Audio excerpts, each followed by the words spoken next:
Hi, Samudaya. Can you hear me? Just type yes if you can hear me.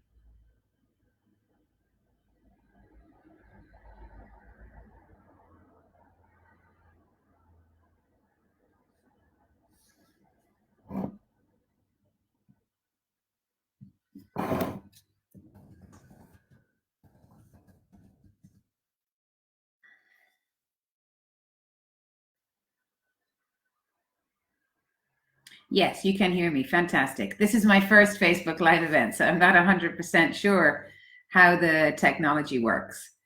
So you can hear me. Good evening to you. Yes, I'm very well. Thank you. So we'll just try to wait and see if we have anybody else logging in.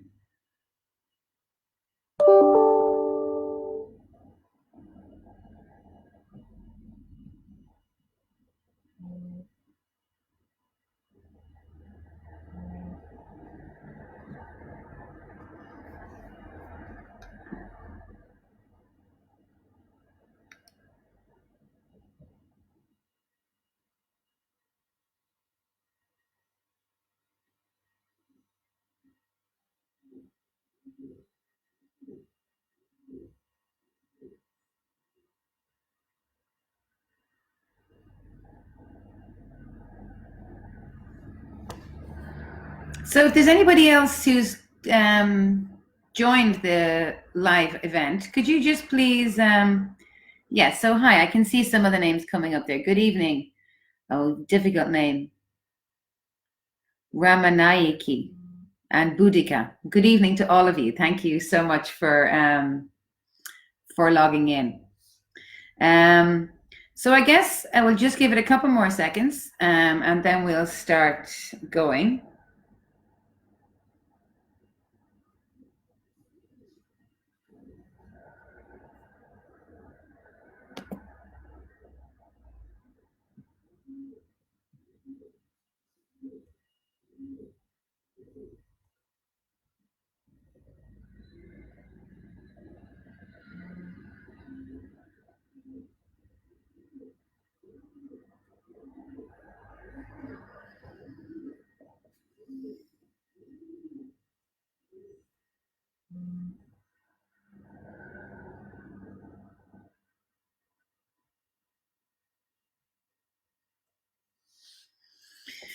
So I guess you've logged in this evening to find out a little bit more about higher studies in Ireland, and most specifically about higher studies at Institute of Technology, CARLOW. I have a number of different videos and things like that to share with you. So at the end of the webinar, if you can simply type your email address into the comments box, you can do it now if you like, and then I'll be able to follow up and send you on some other things like that. But for now, let's talk about the Institute itself, also about CARLOW, and of course about Ireland. So Ireland is a small country, not dissimilar in size to Sri Lanka. Also a country with a very big neighbor, not different significantly from Sri Lanka either. So Ireland has about 8 universities and 11 institutes of technology. We all offer bachelor, master, PhD degrees. The difference between the university and the Institute of Technology is not around the type of qualification or the quality of qualification awarded. It is much more about the difference in how we bring these qualifications or these courses to life. So a university is a place where the focus is very theoretical, whereas an Institute of Technology, the focus is very practical. So institutes of technology have their history in training professionals for engineering and science for jobs within those industries. And then over the years, as IT technologies also came on board, we also now do IT technologies, and we also do business and a limited amount of humanities as well. We are going, ITCARLOW, by we I mean ITCARLOW, we're going to be 50 years old next year. So it is a great time for us. Now we've been awarding bachelor degrees for about 25 years, master's degrees for about 15 years. And in recent times, we have students also studying for PhD programs at our institute. So we are not a large institute. We have about 8,500 students overall. Half of those students are studying on bachelor and master's programs, and the other half are studying in the Faculty of Lifelong Learning. ITCARLOW actually has the largest Faculty of Lifelong Learning in the country. So lifelong learning is people who are studying and working at the same time. So some of our master's programs would belong in that faculty, but the vast majority of students who come to ITCARLOW from countries abroad come to study undergraduate programs, and then a small number to study master's programs also. CARLOW is a small town with about 40,000 people, so the institute is a very big part of the life of the town. You can see students in and around the communities. It's where they rent their accommodation. It's where they get their part-time jobs. It's where they do their shopping and their socializing. The campus is located right on the edge of town. CARLOW is a small town, so there is no public transport here. People walk or indeed cycle everywhere that they go.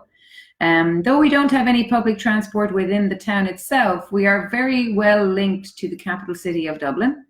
Dublin is located less than 1 hour away by train, and there are about 7 trains a day taking you from CARLOW to Dublin. And then we are also linked by bus connection. And of course, if you have a car, you can reach Dublin in less than 45 minutes. Sorry, I just see I have a question there from...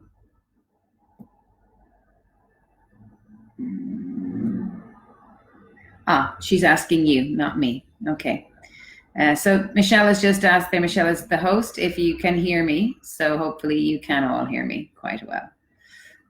I seem to have now lost my comments. Why is that? That's not very good.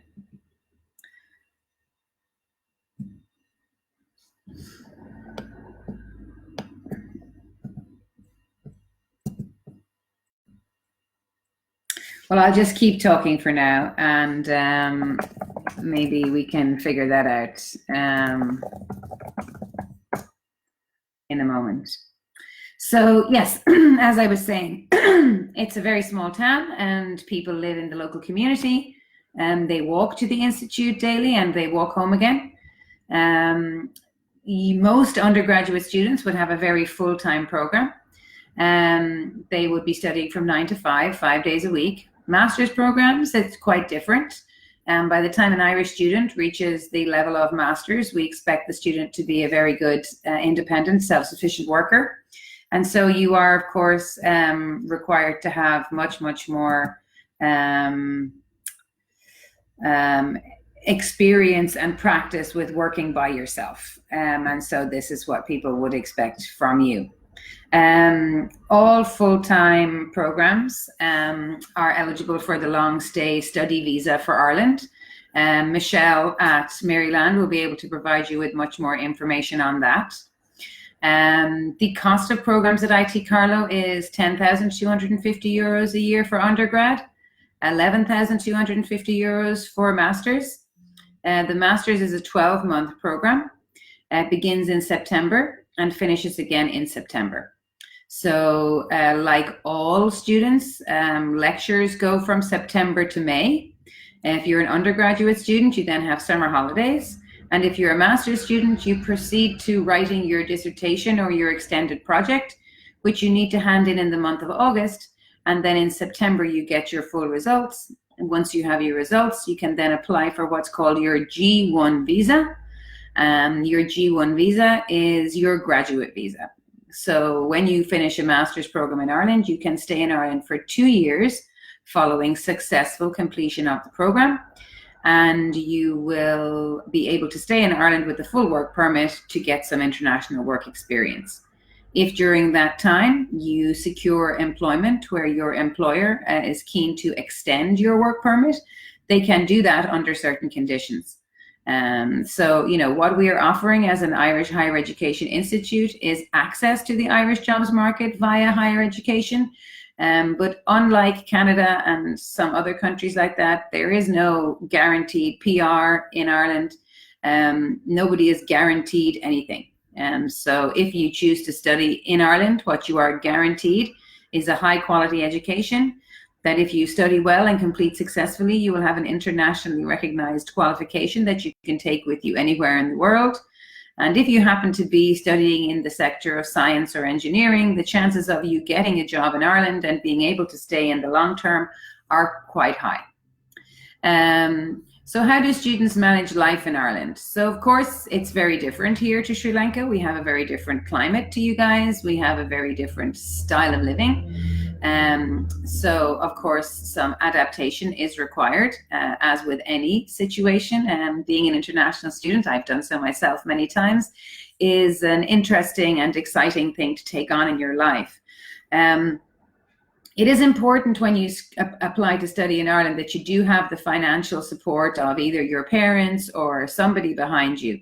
We sometimes get inquiries from students who want to know, can I work part-time? How much will I earn? Will I be able to pay my fees and my accommodation from part-time work? This is not a realistic option. Yes, you may work part-time. All students can work part-time, 20 hours a week during term time, 40 hours a week during holiday time. But it is not practical to think that you will be able to start work as soon as you arrive. It's impractical to think that you will find work in the area of your specialization, as you will be a full-time student. And so it's best to look at part-time work as just a way of boosting your income, allowing yourself to have some, extra money, something to support you in your free time, for example. I'm just really concerned that you're typing questions and I can't see them because I've done something to my screen which isn't allowing me to see your questions. I can see that the number of comments is growing on the side, but I can't actually access them.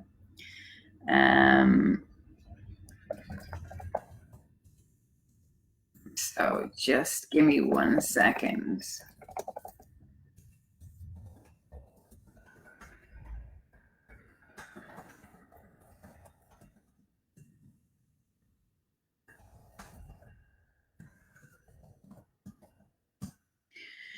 If you are lucky enough to find a part-time job in Ireland, the minimum wage here is between 9 and 10 euros per hour. You'll pay a very low rate of tax as a student, and so you will be able to boost your income for social activities or other small things that you need money for. But your tuition fee and your accommodation, this really needs to be a financial stock or store that you have before you come.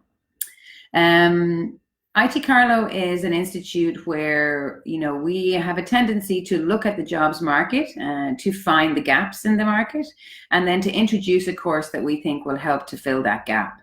So we were the first institute, for example, to do computer games development. We are the only institute in Ireland at the moment doing pharmaceutical regulatory affairs at master's level. We were the first to bring brewing and distilling into the academic space last year. So, I like to call us the Institute of Firsts. And you will find when you're on campus that there's a lot of new and exciting courses taking place there all of the time. The course that we're introducing this year is a Master of Science in Digital Media with Business Analytics. And this will be running from our Wexford campus. So this is a nice time for me to address the fact that ITCARLOW have 2 campuses. CARLOW is the main campus here in Carlow town. That's where the vast majority of our students are studying. And then about 50 kilometers away, right on the coast in the southeast of Ireland, you'll find the Wexford campus. The Wexford campus is where we have our School of Art and Design. So this is where the Masters in Digital Media, the new one I just mentioned, will be taking place. You can also study business there. You can study sustainable farm management. You can study visual communications and design. And you can also study pure art as well. So just be aware when you're checking out the course content, you'll see in the undergraduate section that Wexford courses are listed separate, like as if it's its own faculty. But when you're looking through the master's programs, you'll just need to look where it says location to see which campus. The vast majority of master's programs run out of the CARLOW campus, but just this particular new one is running out of Wexford this year. So where do our students live in town? So there's 2 or 3 large buildings where private companies are offering student accommodation. It's very important to note that these are not ITCARLOW specific. There is another 3rd level institute in CARLOW where they study basically humanities. And some students from there will also avail of this accommodation. So for anywhere between 100 and 150 euros a week, you'll get accommodation in an apartment. You'll have a shared kitchen, shared living space, shared bathroom. In some cases, you can have your own bathroom. That's where the price difference comes in. Many students who live in CARLOW rent homes or rent houses with other students. So you'll have lots of different options. But it's good to think that the cost of living in Ireland is around, well, in the smaller cities and towns, like in CARLOW, that the cost of living is anywhere between 7,000 and 15,000 a year, depending on your own lifestyle choices, what you decide and what you choose. So I guess I've been to Sri Lanka now twice. I may have met some of you at the Maryland fair. We had a brief fair there in the month of March, early March, just before all the COVID-19 stuff started. So I was lucky enough to get home to Ireland before any big lockdown happened. So maybe I'll just talk a little bit about, how things and how our students have been affected by COVID-19. So actually, once I got back from Sri Lanka, I had one more trip to make this year. So I did a fair in Azerbaijan on the 12th of March. And when I was finished that fair, I came home the next day. That was the day that ITCARLOW closed. So on the 12th of March this year, based on government guidelines, the institute was closed and all of the learning was moved online. So from that point onwards, the students were supported by their lecturers and faculty to ensure that they received all of the coursework that they needed to receive, to ensure that they were able to submit any assignments which were outstanding, and also that they had sufficient online presence to be able to deal with the final exams, which will begin next week. So ITCARLOW already has a very robust online learning system. It was quite easy, I suppose, for us to shift over. Lecturers in ITCARLOW are already providing all of the learning materials online via a system called Blackboard. So it's quite unusual for ITCARLOW students to have books or, even to go to the library to borrow books. Most of what students are working from and doing their research in is available to them through these online systems.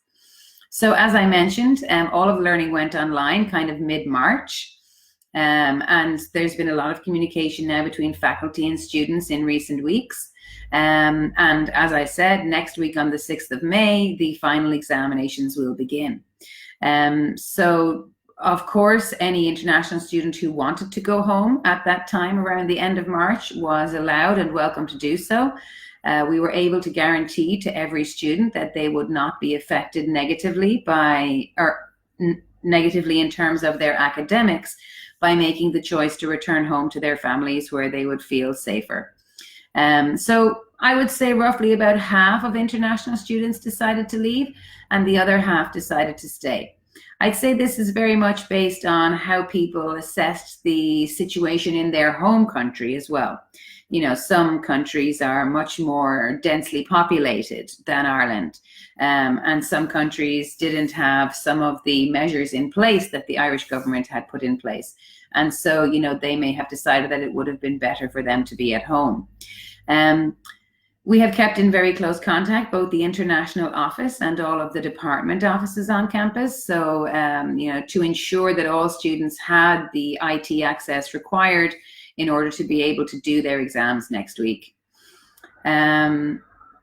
The students who are completing master's degrees, they will still continue to have the support of their academic supervisor, who is supporting them with their dissertation or their extended project. And so, they will continue as planned despite these restrictive measures, and hopefully we will see them all graduating in September. For now, ITCARLOW have no plans to go online in September. We don't know yet how realistic this is. None of us are fortune tellers. Nobody can tell what's going to happen in the future. But for now, we are hoping that Ireland will have recovered sufficiently, as will many of the other countries in the world, that students will be able to travel and that we will be able to accept them. Some of the bigger universities in Ireland have decided to do their first semester online. We are still very, very hopeful that this will not be required, and that we will be able to open up in September as planned and as normal. International students who were working part-time when COVID-19 began and when the shutdown began are covered by the state for a social welfare payment. So, it's just a good example of how international students are treated exactly the same as locals in most situations in this country. Anybody who comes here to study is a welcome part of society, either when they are studying or when they move on to work following their studies. So if you don't really know much about Ireland, or you're not really sure, just, have a Google. What you'll find out is that Ireland is one of the safest countries in the world, consistently ranked in the top 10 for safety globally. We are also regularly voted to be among the friendliest people in the world.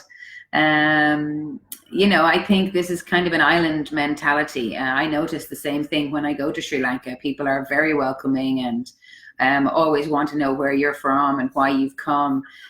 So I think this is possibly something to do with being from an island more than just being Irish. But it's something that we're proud of and something that we certainly do like to tell people about.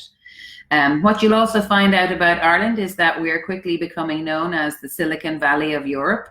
Ireland, since the 1970s, has very cleverly been attracting international companies to our shores with very, very low tax rates. What we discovered, well, not me personally, but what the state discovered in 1970 was that, we had very bright young people who were traveling abroad to find work. And that if we could attract these multinational companies to Ireland, that then we would have a place for our young people to go to work and they wouldn't have to emigrate. However, the plan about attracting the international companies went very well, but the plan to keep the Irish at home didn't go so well. Perhaps as Sri Lankans, you can also understand this desire when you grow up on a small island to get out and to see and experience the rest of the world. So for many generations in Ireland, the emigration was based on the poor economy and the lack of jobs. But now Ireland is one of the fastest growing economies in the world. And we have no problem with jobs in very, very excellent companies. But still young people choose to go and live in places like Canada, Australia, the UK. And I really believe this is just based on this desire to move out and to see the world. I myself, as I mentioned, was an international student in 5 different countries. I lived abroad for 10 years, but I've been home in Ireland again now since 2007. And yes, I've been thoroughly enjoying myself. I think going away to come back to your own country is one of the best things that you can ever do. You will grow a true appreciation for your country and culture that you possibly didn't have before. So yes, Ireland has been attracting these multinational companies for the last 40, 50 years. And what these companies will tell you if you interview, or, plenty of research has been carried out, is that they are attracted to Ireland for the low tax rate, but then they decide to stay in Ireland based on the very high level of education that we have, not just among the Irish, but among international students who come here too. So these multinational companies are very secure in the fact that the professionals that they're recruiting who are coming to work for them are of excellent quality. And so, you know, we understand as a sector within Ireland, and when I say we, I mean the higher education sector, you know, that we don't have enough of our own young people to keep these companies supplied with the professionals that they're looking for. And this is part of the reason why we're actively recruiting students from abroad. Recently, when I was in Sri Lanka, I had a meeting with somebody who told me that, you know, you'll never get any students out of Sri Lanka, and they all like the UK better. And the UK recruits so many international students that it's about 5% of their national economy. And I said to him that, you know, this is a really important difference between Ireland and the UK.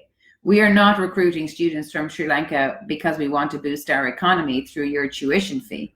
We are recruiting students from international countries because we want to welcome more diversity into our communities, both in our institutes and in our companies and in our working life. Ireland has the highest number of international workers in the European Union. So, you know, we understand that as a small, sparsely populated country, we need more people here. We need more people working here. We need more people living here. We need more people settling down here. You know, our institutes are not full, and we're not trying to fill them with international students. We have spaces. We have excellent funding for our higher education institutes, so we can offer very, very good opportunities.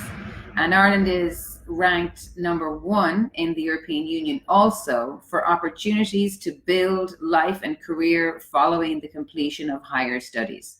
So I'm just going to repeat those two little statistics I've given you in the last few minutes. #1, Ireland has the highest number of international workers out of all of European countries.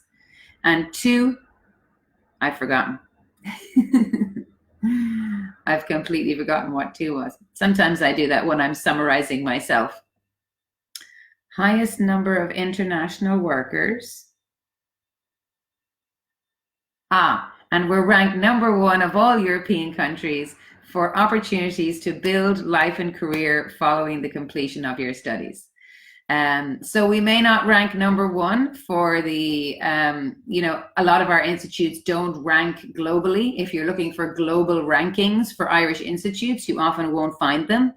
Why is that? Because they're too small. You can only rank globally if you have over 15,000 students. So a lot of Irish institutes would not meet that number. So you might not find us ranking globally in the Times or whatever those rankings are, but what you will find if you take a little bit of time to do some research, both on our website and on social media, what you'll find is that the students who do choose to come to Ireland, and particularly to ITCARLOW, you know, get on very well, do very well, enjoy themselves. This year, I have a team of international student ambassadors with ambassadors from India, from Malaysia, from Canada, from China, from Russia, from Pakistan, and from South Africa. And so you will find a very, very big mix of nationalities on our campus. Of course, some groups are larger than others because we have been, you know, welcoming students from those countries for longer. For example, our very first Chinese graduate was in 2002, same year that I graduated myself. So that's quite a long time ago.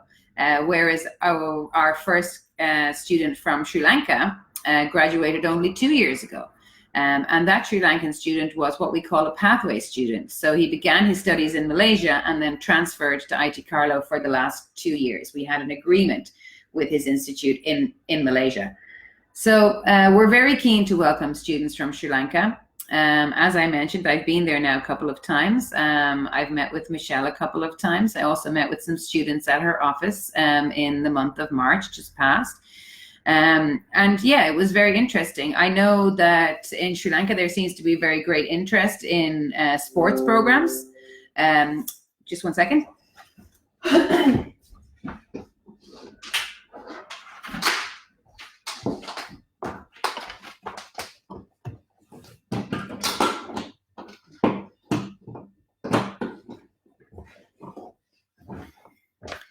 Need to plug myself in. So there seems to be great interest in sports programs. I know that you guys have a fantastic culture of cricket, for example. Ireland's also very passionate about sports, and particularly ITCARLOW is an institute where sport is ranked very highly, not just for achievement and for studies, but also for enjoyment. So we have a number of different sports programs, both at undergraduate and master's level. You'll be able to check those out online, or if you have any specific programs, you can let me know. Specific programs that you'd like to know about, you can let me know. Also, you can play sports at ITCARLOW. We have intervarsity titles in almost all of the major sports, soccer, Gaelic sports, rugby, basketball, even cricket. So if you do decide that you're going to come to ITCARLOW, you can join the cricket team. We don't have a girls' cricket team yet, but if you'd like to come and start one, you'll be more than welcome. So I believe a moment ago I was a little concerned that I couldn't see the comments, but I believe Michelle is actually answering the comments in the background there. So I'd like to turn it over to you guys for questions. So I wonder, does anybody have a question that they'd like to ask me?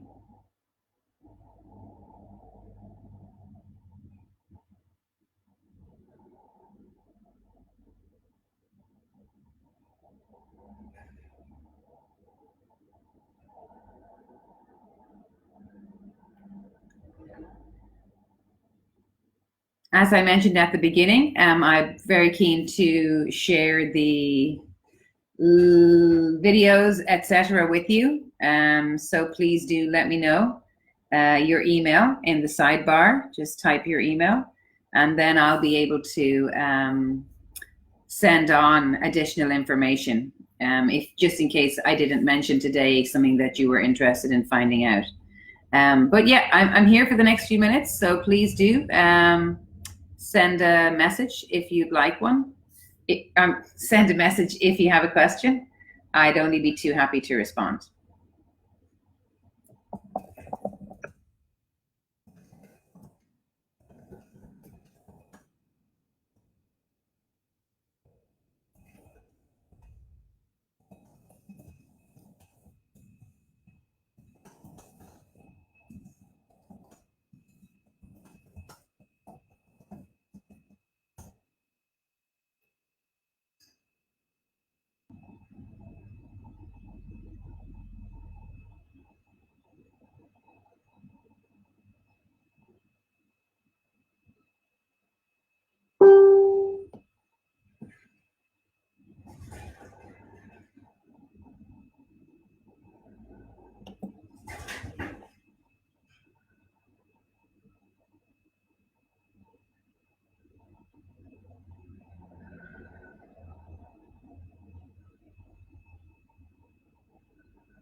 So I hope my first Facebook Live event was in some way successful. Thank you for being there. It's an unusual feeling to be presenting to essentially yourself.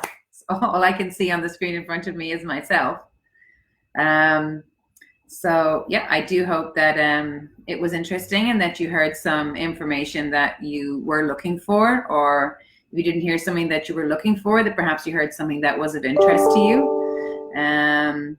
So, yep, I'm looking forward to hearing from you. You can, of course, consult with Michelle. She is in contact with me all of the time.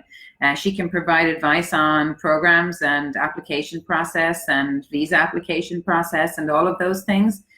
And if you would like some advice directly from CARLOW, you can reach out to me as well. But please do always copy Michelle on those correspondences. It's always very useful to have, awareness both on your side and on our side, that you're reaching out for help or support.